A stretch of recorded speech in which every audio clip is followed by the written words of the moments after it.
श्रीमद् भागवतम अष्टम स्कंद अध्याय 13 से पाठ कर रहे हैं। 4-5 दिन की छुट्टी के बाद मेरी आशा है याद होगा क्या चल रहा था। तो समुद्र मंथन की कथा समाप्त हुई थी और उसके बाद हम लोग 6 मनवंतरों की कथा सुन चुके। अभी 7वां मनवंतर और उसके आगे, अर्थात अभी 7वां मनवंतर चल रहा है और उसके भविष्य में भी जो मनु आएंगे उनका वर्णन इस अध्याय में किया गया है। तो हम लोग चैप्टर समरी पढ़ चुके थे, श्लोक संख्या 1 से आगे।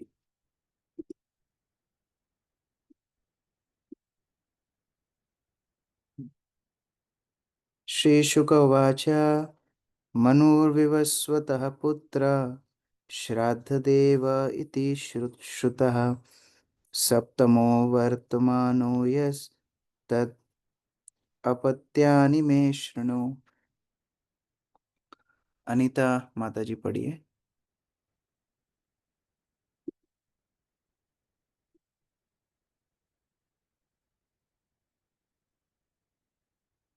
अक्रूर प्रभु।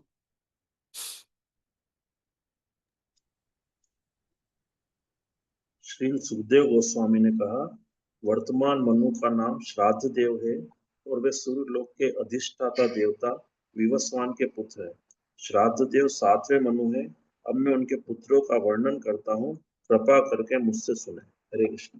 तो अभी जो वर्तमानिक मनु मनु हैं उनका नाम है श्राद्धदेव, और क्योंकि विवस्वान के पुत्र इनको वैवस्वत मनु भी बोला जाता है, तो इसलिए अभी जो प्रेजेंट मनवंतर है उसको वैवस्वत मनवंतर भी बोला जाता है। उनके पुत्रों का वर्णन बता रहे हैं। इक्ष्वाकुर्नाभ नभागश्चैव दृष्टा सर्यातिरेव च नरिष्यन्तोऽथ नाभागा सप्तमोदिष्ट उच्यते। तरुषश्च पृषध्रश्च दशमो वसुस्मान् स्मृतः मनोर्वैवस्वतस्यैता दशपुत्रा परन्तप। प्रतिभा माता जी।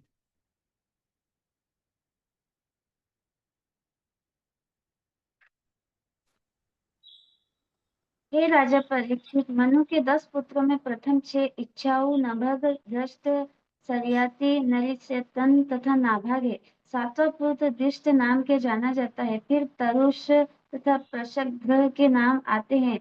10वां पुत्र वसुमान कहलाता है। हरे कृष्ण। तो ये वैवस्वत मनु के जो वंशज हैं इनका वर्णन अभी 9वें स्कंद तक आएगा, क्योंकि इन्हीं के वंश में, इक्ष्वाकु वंश में भगवान राम का, और उसके बाद आगे चंद्र वंश में भगवान कृष्ण का अवतार होगा। तो इन्हीं का वर्णन आगे चर्चा होगी। आदित्य वसवो रुद्रा विश्वदेवा मरुद्गणा अश्विना रभवो राजन इंद्रस्तेषां पुरंदरा। नीतू माता जी। हे राजन, इस मनवंतर में आदित्य, वसु, रुद्र, विश्वेदेवा, मरुदगण दोनों अश्विनी कुमार भाई तथा रिभु देवता हैं। इनका प्रधान राजा इंद्र पुरंदर है। हरे कृष्ण प्रभु। अभी के जो राजा इंद्र है उनका नाम वास्तव में पुरंदर है। तो इस तरह ये सब पदवी होती हैं जो बार बार बदलती हैं। तो हम जो इंद्र इंद्र इंद्र करते हैं, वास्तव में हर मनवंतर में अलग अलग व्यक्ति इंद्र बनते हैं। कश्यपो त्रिरवशिष्टश्च विश्वामित्रोऽथ गौतम जमदाग्निर्भरद्वाज इति सप्त ऋषयः स्मृता। किरण माता जी। हरे कृष्णा। कश्यप, अत्रित, वशिष्ठ, विश्वामित्र, गौतम, जम जमदग्नि तथा भारतवंश सप्तऋषि के रूप में जाने जाते हैं। सप्तऋषि भी हर मनवंतर में बदलते हैं। तो इस मनवंतर के, वर्तमानिक मनवंतर के ये सप्तऋषि हैं: कश्यप, अत्रि, वशिष्ठ, विश्वामित्र, गौतम, जमदाग्नि और भरद्वाज। अत्रापि भगवज्जन्म कश्यपाददितेरभूत् आदित्यानाम् अवरजो विष्णुर्वामन रूपधृक् शोभा माता जी। हरे कृष्णा। इस मनवंतर में पूर्ण पुरुषोत्तम भगवान आदित्यों में सबसे छोटे वामन के नाम से अवतरित हुए। उनके पिता कश्यप तथा माता अदिति थीं। हरे कृष्ण। तो वामन देव की लीला भी इसी मनवंतर की बताई जा रही है कि जब भगवान बलि महाराज को उद्धार करने के लिए वामन रूप में आए, इसी मनवंतर में अवतार लेते हैं। और इसीलिए ये मनवंतर में गंगा का अवतरण की कथा भी हम लोगों ने संक्षिप्त में सुनी थी। संक्षेपतो मयोक्तानि सप्तमन्वन्तराणि ते भविष्यानि यत् वक्ष्यामि विष्णुर्सत्यान्वितानि च। शालिनी माता जी। हरे कृष्णा। मैंने तुमसे संक्षेप में 7 मनुओं की स्थिति बतला दी है। अब मैं भगवान श्री विष्णु के अवतारों सहित भावी मनुओं का वर्णन करूंगा। तो यहाँ तक 7 मनवंतर की कथा खत्म हुई। अभी आगे के 7 मनवंतर में कौन कौन किस पदवी पे रहेंगे, ये जिस नाम सूची यहाँ पर बताई जा रही है। विवस्वतश्च द्वेजाये विश्वकर्मा सुते उभे समंग्य छाया च राजेंद्र ये प्राग अभिहिते तव। प्रदीप प्रभु। हे राजा, मैं तुमसे पहले ही छठे स्कंद में विश्वकर्मा की 2 पुत्रियों का वर्णन कर चुका हूँ, जिनके नाम संज्ञा तथा छाया थे, जो विवस्वान की प्रथम 2 पत्नियां थी।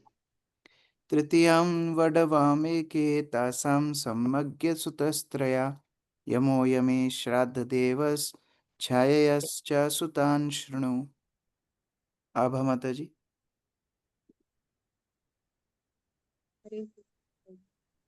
ऐसा कहा जाता है कि सूर्य देव के एक तीसरी पत्नी भी थी, जिसका नाम वंगवा था। इन तीनों पत्नियों में से संज्ञा की 3 संतानें हुई, यम, यमी तथा श्राद्ध देव। अब मैं छाया की संतानों का वर्णन करूंगा। हरे कृष्ण। सावर्णिस्तपति कन्या भार्या संवर्णनस्य वा शनैश्चरस्तृतीयो भूत अश्विनौ वडवात्मजौ। पिंकी माता जी पढ़िए। हरे कृष्ण प्रभु जी। छाया को एक पुत्र सावर्णी तथा तप्ती नाम की एक पुत्री थी, जो बाद में राजा संवरण की पत्नी बनी। छाया की तीसरी संतान सनेश्चर सनी कहलाई। वड़वा ने 2 पुत्रों को जन्म दिया, जिनके नाम अश्विनी बंधु हैं। हरे कृष्ण। इसका नाम शनि कैसे पड़ा? ये बड़ा धीरे धीरे चलता है, शनि शनै, इसलिए नाम पड़ गया शनिश्चर। चर अर्थात चलना, शनै मतलब धीरे धीरे धीरे गति से चलने वाले का नाम शनिश्चर। अष्टमे अंतरायाते सर्वणैर्भविता मनु निर्मोक विरजास्काद्या सावर्णी तनया नृपा। राजीव शुक्ला प्रभु, अनुवाद तात्पर्य। हे राजन, 8वें मन की कालावधि आने पर सावर्णी मनु बनेगा। निर्मोक, बृजस्क इत्यादि उसके पुत्र होंगे। तात्पर्य: इस समय वैवस्वत मनु का शासन है। ज्योतिष गणना के अनुसार हम वैवस्वत मनु के 28वें युग में हैं। प्रत्येक मनु 71 युगों तक रहता है और ब्रह्मा जी के एक दिन में ऐसे 14 मनु शासन चलाते हैं। इस समय हम 7वें मनु वैवस्वत के युग में हैं और 8वां मनु लाखों वर्ष बाद आएगा। लेकिन सुखदेव मुनि ने अधिकारियों से सुन रखा था, जिसके आधार पर वे भविष्यवाणी करते हैं कि 8वां मनु सावर्णी होगा और उसके पुत्रों में निर्मोक तथा बृजस्क होंगे। शास्त्र ये बता सकते हैं कि लाखों वर्ष बाद क्या होगा। हरे कृष्ण प्रभु। तो ब्रह्मा के एक दिन में 1000 चतुर्युग होते और 14 मनु बदलते हैं। तो अगर 1000 को 14 से भाग करेंगे तो लगभग 71 दशमलव कुछ कुछ आएगा, अर्थात एक मनु का कार्यकाल 71 चतुर्युग तक चलता है। इस प्रकार वैवस्वत मनु के कार्यकाल में हम हैं और अभी 28वां चतुर्युग चल रहा है। कल एक वीडियो देखते देखते आया, उसमें कोई बता रहा था कि अरब देश से गणित का ये हुआ है, आविष्कार हुआ है 1200 साल पहले। तो अरब देशों को गणित का हमको ये देना चाहिए। और हमारा भागवत कितना पुराना है? 5000 वर्ष पहले, और ये लेटेस्ट पुराण है। इसके पहले के पुराण सब पुराने हैं। और वेदों का तो सृष्टि भगवान के मुख से होती है, जब ब्रह्मा जी को प्रथम बार भगवान ज्ञान देते हैं। तो यहाँ पर ये सब गणनाएं पहले से दे रखी हैं, और हम क्रेडिट किसको दे रहे हैं? 1200 साल पहले कोई अरब देश में कोई व्यक्ति ने गणित का आविष्कार किया। तत्र देवासुत पशो विरजा अमृत प्रभा तेषां विरोचन सुतो बलिरिंद्रो भविष्यति।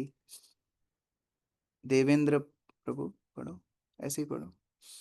8वें मनवंतर में शुक्ता विरजा तथा अमृत प्रभुगण देवता होंगे और विरोध महाराज देवताओं के राजा इंद्र होंगे। तो महाराज बलि को भगवान ने ये भी एक वरदान दिया था कि अभी आप सुतल लोक में रहो, अगले मनवंतर में आप इंद्र बनोगे। तो बलि महाराज अगले मनवंतर में इंद्र होंगे, ये भी यहाँ पर बताया जा रहा है। दत्वे माम याचमानाय वैष्णवे यः पदत्रयम् रद्धामिंद्र पदम हित्वा ततः सिद्धिम अवाप्स्यति। अर्जुन प्रभु, अनुवाद तात्पर्य। बलि महाराज ने भगवान विष्णु को 3 पग भूमि दान में दी, जिसके कारण उन्हें तीनों लोक होने पड़े। किंतु बाद में बलि द्वारा सर्वस्व दान दे दिए जाने पर जब भगवान विष्णु महाराज को जीवन की सिद्धि प्राप्त हो जाएगी। तात्पर्य, भगवद गीता में कहा गया है, मनुष्यानाम सहस्रेषु कश्चित् यतति सिद्धये। लाखों लोगों में से कोई एक जीवन सिद्ध के लिए प्रयास करता है। यहाँ पर इस सिद्धि का वर्णन है। ताद मित्र पदम हित्वा तथा सिद्धि अवाप्यस्ति। सिद्धि तो भगवान विष्णु की कृपा प्राप्त करने में है, योग सिद्धियों में नहीं। योग सिद्धियां अणिमा लघिमा महिमा प्राप्ति प्राकाम्य ईशित्व वशित्व तथा कामावसायिता क्षणिक है। चरम सिद्धि तो भगवान विष्णु की कृपा प्राप्त करना है। तो ये सब सिद्धियों को सामान्यतः आध्यात्मिक सिद्धि का लक्षण माना जाता है। जैसे अणिमा लघिमा, अणिमा अर्थात बहुत बड़ा हो जाना, लघिमा अर्थात बहुत छोटा हो जाना, प्राप्ति अर्थात कोई भी वस्तु को किसी भी स्थान से तुरंत प्रकट कर देना, ईशत्व अर्थात दूसरों के ऊपर कंट्रोल करने की शक्ति रहना, वशित्व कामवसायिता सारी इच्छाएं पूर्ण करने की क्षमता रखना। तो ये सारी सिद्धियों को सामान्यतः लोग आध्यात्मिक उन्नति का एक लक्षण मानते हैं। लेकिन वैष्णव परंपरा में वास्तव में ये एक तरह के टेस्ट हैं, एक तरह की परीक्षा है। क्योंकि भक्त जब थोड़ा सा आध्यात्मिक उन्नति करता है तो उसका प्रभाव बढ़ने लगता है, और जब प्रभाव बढ़ने लगता है और अगर वो उसमें अटक करके रह जाता है तो कृष्ण भक्ति को प्राप्त नहीं कर पाता। इसको सरल शब्दों में हमारे आचार्य समझाते हैं भक्ति रसामृत सिंधु में कि भक्ति कृष्ण आकर्षणी होती है। 6 लक्षण भक्ति के बताए हैं, शुभदा क्लेशाग्नि इत्यादि। उसमें एक लक्षण है कृष्ण आकर्षणी। तो जो कृष्ण को आकर्षण करने की क्षमता रखती है वो भक्ति सामान्य जीवों को आकर्षित क्यों नहीं करेगी? भक्ति जैसे ही थोड़ी सी सूक्ष्म भक्ति भी अगर जीव के हृदय में प्रकाशित होती है तो लोगों को वो आकर्षित करता है, और वो आकर्षण से उसको पूजा लाभ प्रतिष्ठा सम्मान ये सब मिलता है। अगर वो उसमें फंस करके रह जाएगा तो कृष्ण प्रेम को प्राप्त नहीं कर पाएगा। तो इसीलिए भक्त लोग इन योग सिद्धियों को ज्यादा प्राधान्यता नहीं देते। तो यद्यपि भगवान बलि महाराज को इंद्र का पद दे रहे हैं लेकिन फिर भी उससे वो आसक्त नहीं है। उसी तरह प्रहलाद महाराज को भी भगवान राज्य दिए लेकिन उससे वो आसक्त नहीं।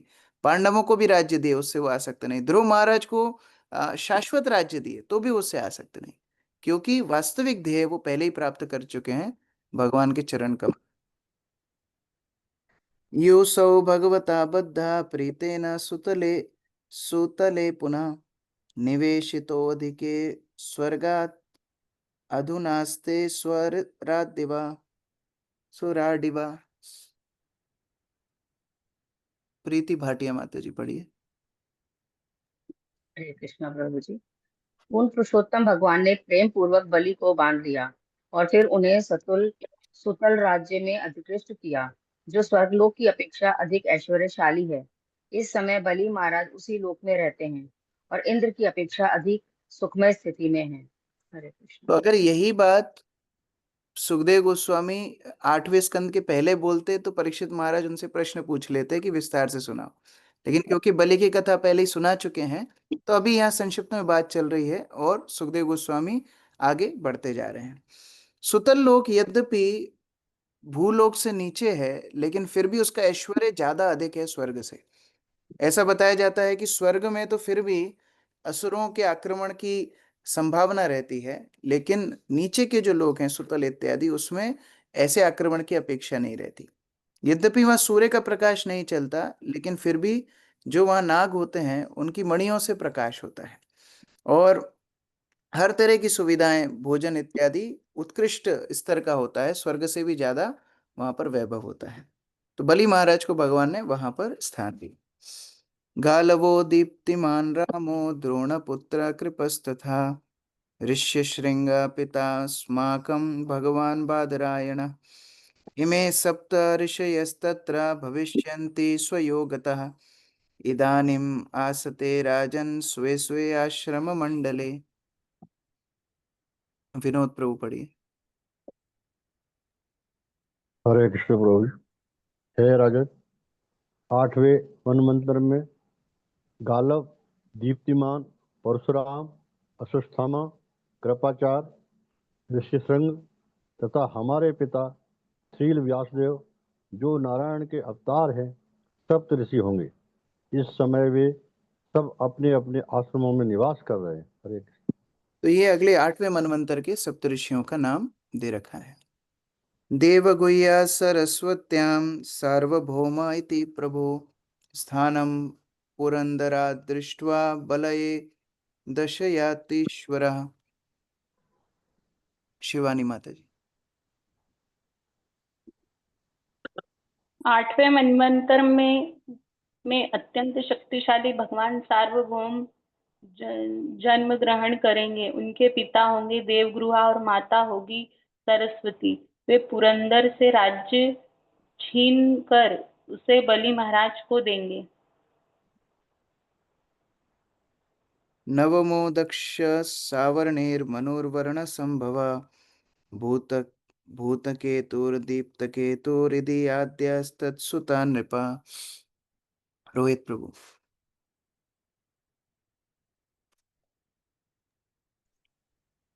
हे राजा, 9वां मनु दक्ष सार्वणी होगा, जो वरुण का पुत्र होगा। भूत केतु, दीप्त केतु इत्यादि इत्यादि उसके पुत्र होंगे। मैं गुरु महाराज का एक प्रवचन सुन रहा था। गुरु महाराज उसमें बता रहे थे, जो भक्ति में प्रगति करते हैं या ऐसा बोलें कि आध्यात्मिक चेतना में उत्कृष्ट होते हैं, उनकी स्मरण शक्ति भी बहुत बढ़ जाती है। श्रील प्रभुपाद भी ये समझाते हैं, इंटेलिजेंस का एक लक्षण है, बुद्धिमत्ता का एक लक्षण है स्मरण शक्ति बहुत तेज होना। तो ये बाय प्रोडक्ट है, ऐसा नहीं कि जो जिसकी स्मरण शक्ति तेज है वो बड़ा भक्त है, ऐसा नहीं है, उल्टा है। जो अच्छा भक्त होगा उसकी स्मरण शक्ति अपने आप बढ़ती चली जाएगी। तो उसी तरह यहाँ हम देख रहे हैं, सुखदेव गोस्वामी कोई नोट से प्रवचन नहीं दे रहे थे, लेकिन उनकी स्मरण शक्ति में ये सारी वस्तुएं हैं कि कौन किस मनवंतर में क्या क्या होगा, ये सब सुना हुआ है पहले, और वो श्रवण करके दोहरा रहे हैं। सारी अपने आप धारा प्रवाह रूप से चलता चला जा रहा है। पारामरीचि गर्भाद्या देव इंद्रोद्भुतः स्मृतः द्युतिमत् परमुखास्तत्र भविष्यन्ति ऋषयस्ततः। नमिता माता जी।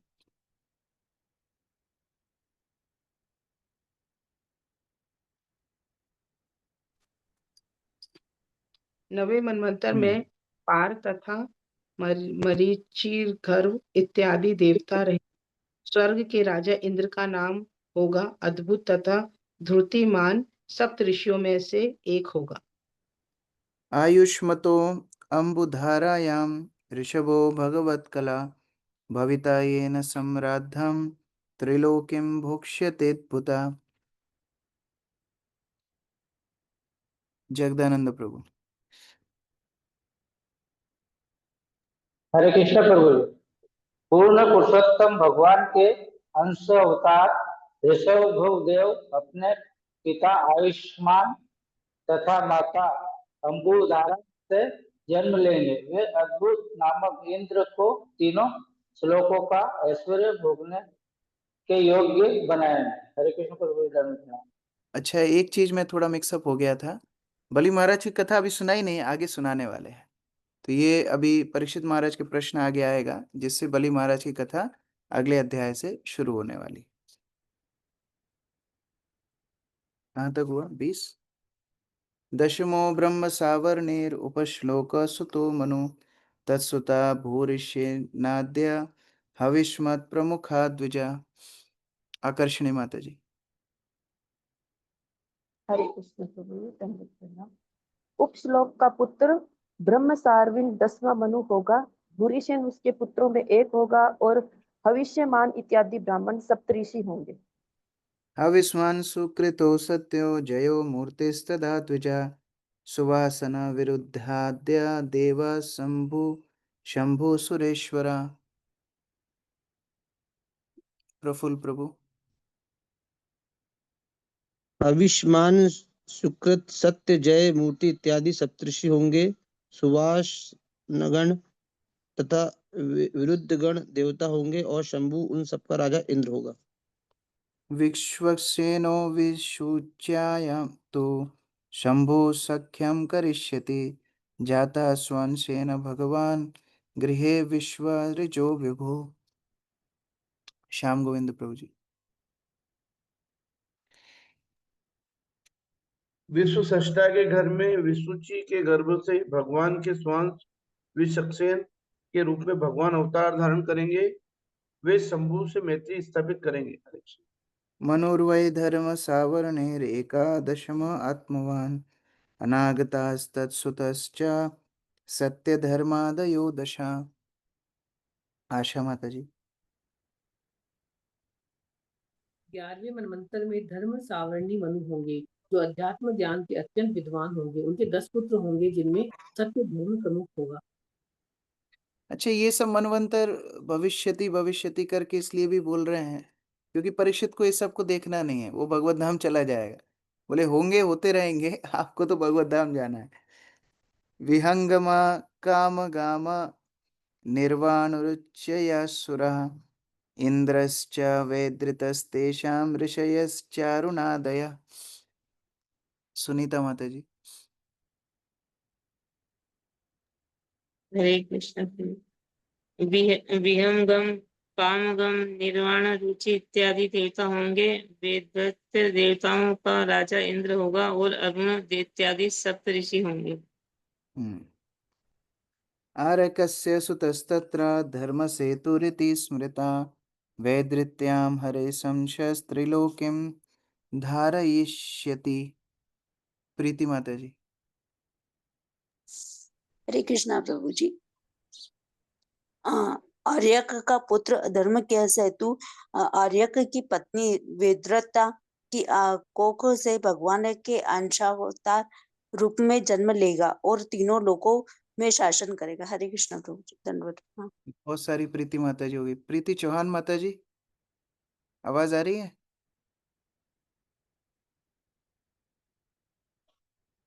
अनम्यूट करो।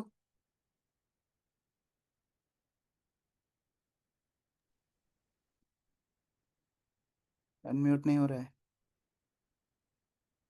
भविता रुद्र सावर्णे राजन द्वादशमो मनु देववानुपदेवश्च देवश्रेष्ठादया सुता। जयपाल प्रभु। अनम्यूट कीजिए।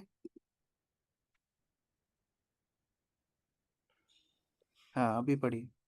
हे राजा, 12वां मनु रुद्र सावर्णी कहलाएगा। देववान उपदेव तथा देवश्रेष्ठ उनके पुत्र होंगे।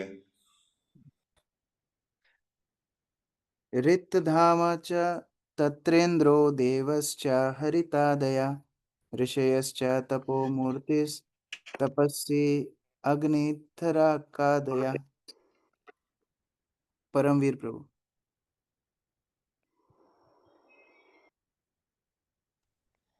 इस मनवंतर में ऋषभधामा इंद्र होंगे और हरित इत्यादि देवता होंगे। तपोमूर्ति तपस्वी तथा अग्निध्रत सप्तऋषि होंगे। प्रीति माता जी अनम्यूट किया अभी फाइनली? जी जी प्रभु जी, हरे कृष्णा। पट्टा उतर गया? प्रभु जी। हाँ हाँ प्रभु जी, अब फिजियो चालू है, थोड़ी फिजियोथेरेपी चालू है। ठीक है, अभी अगला श्लोक पढ़ना। स्वादमाख्यो हरेरंश साधयष्यति तन्मनो अंतरम सत्य सहसा सुनृतायो सुतो विभु। पढ़िए। माता सुनीता तथा पिता सत्य से श्री भगवान के अंश अवतार स्वतः उत्पन्न होंगे। वे उस मनवंतर में शासन करेंगे।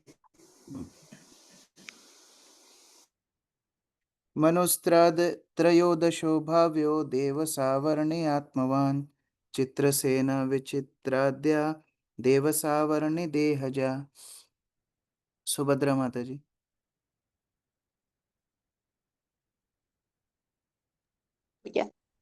हरे कृष्ण प्रभु जी। 13वें मनु का नाम देव सावर्णी होगा और वह आध्यात्मिक ज्ञान में काफी बड़ा चढ़ा होगा। आगे चित्रसेन और तथा विचित्र। निर्भीक। हाँ, चित्रसेन तथा विचित्र उसके पुत्रों में से होंगे। देवासुकर्म सुत्रामा संज्ञो इंद्रो दिवस्पति निर्मोक तत्वदर्शाद्या भविष्यन्ति ऋषयस्तदा। हम जैसे श्रोता होते तो शायद ये सब सुन के सो ही जाते। परीक्षित महाराज धीरे से सुन रहे हैं कौन कौन का। और नवे स्कंद में तो ये लिस्ट तो फिर भी छोटी है। नवे स्कंद में जो राजाओं की लिस्ट आएगी तो अध्याय के अध्याय बस नाम ही नाम आने वाले हैं। मधुसूदन प्रभु अनम्यूट करो। हरे कृष्ण भजन तीदेश मन्वंतरे सुकुमा सुतमा भवती देवता हवेन दिति पुत्री हवेन स्वर्गे राजा एवं निर्मुख तत्वदर्श आदि सप्तम ऋषि हवेन। बांग्ला पढ़ो, संस्कृत पढ़ो, नाम ही है वैसे भी। ओके। देवहोत्रस्य तनया उपहर्ता दिवस्पते योगेश्वरो हरेरंशो भ्रियत्याम संभविष्यति। ओके, सीमा माता जी पढ़िए।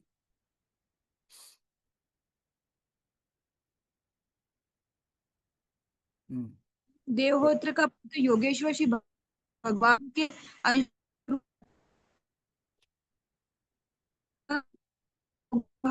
दिवस्पति के कल्याणार्थ कार्य करेगा। मनुर्वा इंद्र सावर्णे चतुर्दंश इष्यति उरुगंभीर बुधाद्य इंद्र सावर्णे वीरजया विरयजा।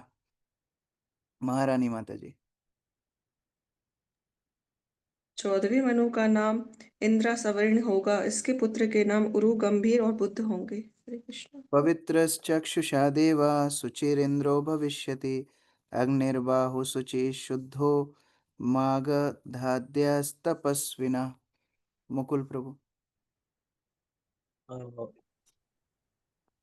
पवित्र गण तथा चाक्षुष गण इत्यादि देवता होंगे और शुचि इंद्र होगा।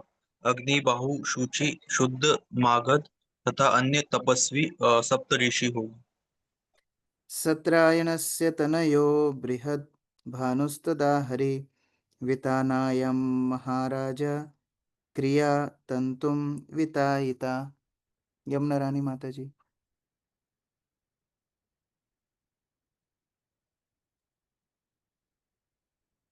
हरे कृष्ण।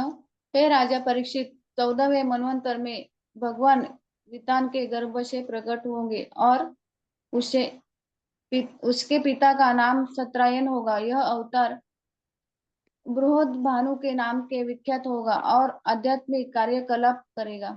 हरे कृष्ण।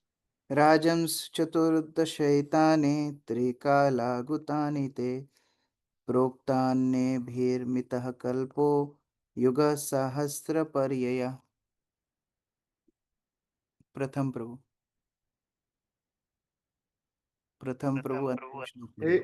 हे राजन, मैंने अभी तुमसे भूत वर्तमान तथा भविष्य में हुए अथवा होने वाले 14 मनुओं का वर्णन किया है। ये मनुकुल मिलाकर जितने समय तक शासन करते हैं वह 1000 युग का चक्र है। यह कल्प ब्रह्मा जी का एक दिन कहलाता है। इस प्रकार श्री भागवतम के अष्टम स्कंद के भावी मनुओं का वर्णन नामक 13वें अध्याय के भक्ति वेदांत तात्पर्य पूर्ण हुए। हरे कृष्ण। तो अगर किसी को कभी अभिमान अहंकार आए भी तो भी ये अध्याय को स्मरण करना चाहिए कि 14 मनवंतरों का वर्णन कर रहे हैं, इतने सारे उसमें मैनेजर्स हैं, सब कुछ हैं, और ये ब्रह्मा जी का एक दिन है। ऐसे करके ब्रह्मा जी का साल भर, और फिर उनके महीने, और फिर उनका साल, और फिर उनके पूरे आयु। तो इस तरह से कितना जीव नगण्य होता है। एक ब्रह्मांड में ऐसे कई ब्रह्मांड होते हैं, और वो सब ब्रह्मांड एक साथ मिलके भौतिक जगत हैं, जो कि भगवान की प्रकृति का एक चौथाई हिस्सा है। तो इस प्रकार से हम लोग अपने अगर स्वभाव को, अपने अगर स्थिति को विचार करें, तो हम लोग बहुत छोटे हैं। और जब जीव ये समझ जाता है कि वो छोटा है और भगवान विभु हैं, वो महान है, तो स्वाभाविक रूप से उनके प्रति शरणागति आती है, और वहां से भक्ति शुरू होती है, जहाँ जीव भगवान को सेवा करने के लिए प्रयास करता है। हरे कृष्ण। ग्रंथराज श्रीमद् भागवतम की जय, श्री प्रभुपाद की जय। किसी का कोई प्रश्न है? इस बसंत प्रभु। हरे कृष्णा प्रभु जी, धन्यवाद, प्रणाम। यहाँ जो अभी चल रहा है, तो जैसे कि परीक्षित महाराज बोल रहे मेरे पिता ये होंगे, तो या बलि महाराज इंद्र होंगे, तो ये लोग भगवत धाम नहीं जाते हैं क्या? भक्त ये विचार नहीं करता कि वो कहाँ रहेगा। ये प्रारंभिक स्तर होता है जहाँ भक्त ये विचार करता है कि मैं भौतिक संसार से छूट के आध्यात्मिक संसार चला जाऊंगा। लेकिन जब भक्त शुद्ध अवस्था में होता है या अहेतु की भक्ति करता है, तब उसका विचार क्या होता है? मम जन्मनि जन्मनीश्वरे भवतात् भक्तिर अहेतु की त्वयि। हे भगवान, आप मुझे अहेतु की भक्ति दीजिए, चाहे आप मुझे कहीं भी रखें। तो ये जो जितने अधिकार, जितने भौतिक संसार को संभालने की स्थितियां हैं, वो भी भगवान अपने भक्तों को ही देते हैं। तो हो सकता है उसमें से कुछ मिश्रित भक्त हो सकता है कोई शुद्ध भक्त हो, लेकिन भगवान जहां पर भक्त को रखते हैं वहीं पर रह करके वो भगवान की सेवा करता है। तो उनके अंदर ये विचार नहीं होता कि आध्यात्मिक और भौतिक अलग अलग है। वो जिस स्थिति में रहते हैं उसी स्थिति को वो भगवत धाम बना देते हैं। थैंक यू सो मच प्रभु जी। अर्जुन प्रभु। हरे कृष्ण। तो जैसे बलि महाराज अभी सूतल लोक में है, तो जैसे वो तो भगवान के बहुत महान भक्त है, जैसे सूतल लोक तो मतलब वहाँ तो फिर भक्त हुए, तो वो तो लोअर प्लेनेट में काउंट करते हाँ, हैं। ये जो वसंत प्रभु के मिलता जुलता प्रश्न है। भगवान के भक्ति विचार ही नहीं करते वो कहाँ रह रहे हैं। अगर उस धारा से देखें तो अनंत से सबसे नीचे हैं, पाताल के भी नीचे। लेकिन भगवान के शुद्ध भक्त हैं, वहां क्या कर रहे हैं? वो अपने सहस्त्र फणों से भगवान का गुणगान कर रहे हैं। और चतुष कुमार जो भागवत सुनने गए तो एकदम नीचे गए उनसे सुनने के लिए। तो जहां भी भक्त रहेगा वहां पर वो आनंदित रहेगा। जैसे हम चित्रकेतु कथा में सुनते हैं, भगवान शिव माता पार्वती को बोलते हैं, नारायण परा सर्वे ना कुतश्चन बिभ्यति स्वर्ग अपवर्ग मर्तेषु अपि तुल्यार्थ दर्शन। भक्तों के लिए सब एक जैसा है। भौतिक संसार हो, आध्यात्मिक संसार हो, मोक्ष हो, नीचे के लोग ऊपर के लोग सब एक समान है। वहाँ के जो मतलब रहवासी है या फिर कोई जाता भी होगा लोअर प्लेनेट्स में, तो भक्त का एसोसिएशन। हाँ, तो उसका उत्थान होगा। जैसे कल मैं एक और प्रवचन सुन रहा था गुरु महाराज का, वो बता रहे थे कि मान लो गलती से कोई भक्त यमराज के पास पहुंच गया, तो यमराज खुश होते हैं कि चलो अब मुझे भक्त का संग मिल रहा है। तो यमराज उसके साथ चर्चा करते हैं, भगवत चर्चा करते हैं, क्योंकि बाकी तो सब पापी लोग आते हैं, उनके साथ भगवत चर्चा नहीं हो पाती। और यमदूतों को भी प्रैक्टिस क्या है? मारो काटो उबालो, यही प्रैक्टिस है। लेकिन जब कोई भक्त गलती से पहुंच भी जाए वहां पर, तो फिर उसके साथ भगवत चर्चा होती है। तो उसी तरह बलि महाराज के सुतल लोक में रहना वहां के लोगों के लिए श्रेयस्कर है, क्योंकि वहां के लोगों को उनका संग मिल रहा है। अक्रूर प्रभु। भक्ति सिद्धांत सरस्वती एक बार सड़क पे चल रहे, चंद्रमा को देखते हैं, तो शिष्य लोग पूछते हैं गुरु महाराज क्या हुआ? तो भक्ति सिद्धांत सरस्वती बोलते हैं वहाँ प्रचार की आवश्यकता है, वहां पर हमको प्रचार के लिए जाना चाहिए। तो भक्त का वही विचार होता है, जहां जाएगा वहां प्रचार करे। यस। हरे कृष्ण प्रभु जी। प्रभु जी, ये रामानंदी संप्रदाय ने एक बार प्रश्न उठाया था गौड़ी संप्रदाय पर कि इन्हों की टीकाएं नहीं है ग्रंथों पर, इसलिए प्रामाणिक नहीं है। तो वो क्या किस किस टाइप की टीकाओं के बारे में विचार था वो? देखिए, सामान्यतः हर संप्रदाय का वेदांत सूत्र के ऊपर भाष्य होना अनिवार्य है। वेदों का सूत्रीकरण किया व्यासदेव ने वेदांत सूत्र के आधार पर, तो वेदांत सूत्र कहलाते हैं। उसमें जैसे एक फॉर्मूला बुक होती है मैथमेटिक्स की, उस तरह है। अब उसके ऊपर टीका जब तक नहीं होगी तब तक वो परंपरा प्रमाणित नहीं मानी जाती। तो गौड़ियों के पास तो वैसे ही भागवत है, तो भागवत को वो सर्वश्रेष्ठ ग्रंथ मानते हैं। लेकिन फिर भी बाकी संप्रदाय भागवत को सर्वश्रेष्ठ ग्रंथ नहीं मानते, वो वेदों को मानते हैं। तो इसीलिए बाद में बलदेव विद्याभूषण उसके ऊपर भाष्य लिखते हैं, जिसको गोविंद भाष्य बोला जाता है। तो अभी जब हम यात्रा में जयपुर जा रहे हैं, राधा गोविंद का दर्शन करेंगे, ऐसी मान्यता है वो राधा गोविंद ने ही डिक्टेशन दिया, उन्होंने बोलते गए और बलदेव विद्याभूषण लिखते गए। उस तरह वेदांत सूत्र के ऊपर गौड़ियों का भाष्य गोविंद भाष्य कहलाया, और तब उन्होंने गौड़ीय परंपरा को प्रमाणित माना। प्रभु जी, दूसरा प्रश्न था, इसमें प्रश्न किया था कि गुरु परंपरा जो हमारा भगवत गीता में उल्लेखित है, तो इसमें अर्जुन का नाम क्यों नहीं आता है? मतलब क्या वो अर्जुन भागवत परंपरा है, वो गीता परंपरा नहीं है। वो भागवत परंपरा है जहाँ सारे वैदिक शास्त्रों का सार परंपरा रूप से मिलता है। लेकिन इसका मतलब ये नहीं है कि एक ही परंपरा है, ऐसी कई परंपराएं हैं। जैसे भगवान अर्जुन को बता रहे हैं, मैंने पहले विवस्वान को ज्ञान दिया, तो विवस्वान अपने पुत्र इक्ष्वाकु इत्यादि को ज्ञान देते हैं, अभी नवम स्कंद में आएगा। तो वो भी एक परंपरा है, लेकिन कालक्रम में वो खंडित हो गई। उसी तरह अर्जुन को भगवान ने ज्ञान दिया, लेकिन कालक्रम में वो भी परंपरा खंडित हो गई। तो उस तरह भगवान बार बार संभवामी युगे युगे बार बार आकर के संदेश देते हैं, लेकिन कालक्रम में वो परंपराएं छिन्न भिन्न हो जाती है। लेकिन जो भागवत परंपरा गीता में बताई है वो हमारी मध्व गौड़ीय संप्रदाय की परंपरा है, तो वो एक परंपरा का उल्लेख हो रहा है, लेकिन ऐसे कई धाराएं परंपराएं संभव हैं। Thank you Prabhu ji.